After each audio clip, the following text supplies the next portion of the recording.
एक मोठी बातमी आपल्या समोर येते आहे. 10वीच्या मराठी विषयात 80,000पेक्षा जास्त विद्यार्थी नापास. राज्यातील रिक्षा आणि टॅक्सी चालकांना मराठी भाषा सक्तीची करण्याच्या विषयावरून वादंग माजला असताना आता महाराष्ट्रात मराठी भाषेची परिस्थिती फारशी सुखावह नसल्याचं आणखीन एक उदाहरण समोर आलंय.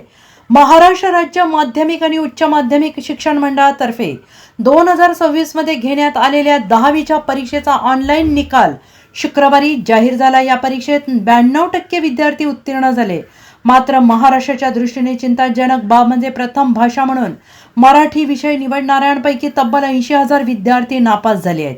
या परीक्षेत 35 विषयांपैकी 12 विषयांचा निकाल 100% लागला. मात्र त्याचवेळी प्रथम भाषा मराठी असणाऱ्या 10,87,699 विद्यार्थ्यांपैकी 80,803 विद्यार्थी म्हणजे जवळपास 7% विद्यार्थी नापास झाले आहेत. तसेच द्वितीय आणि तृतीय भाषा म्हणून मराठीची निवड करणाऱ्या 4,13,917 विद्यार्थ्यांपैकी 13,741 विद्यार्थी अनुत्तीर्ण झाले आहेत. आगामी काळात ही मराठी भाषेच्या दृष्टीने चिंतेची बाब मानली जाते. शिक्षण तज्ज्ञांच्या मते शुद्ध लेखनातील चुका, वाचनाचा अभाव यामुळे मराठी भाषेतील अनुत्तीर्णांची संख्या वाढलेली आहे.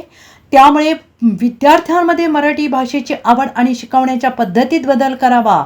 तसेच मराठी विषय 10वी पर्यंत अनिवार्य असणाऱ्या कायद्यात सुधारणा करून मराठी 12वी पर्यंत अनिवार्य करण्याची गरज शिक्षण तज्ज्ञांकडून व्यक्त करण्यात आली आहे. Bureau report SBN Marathi, Mumbai.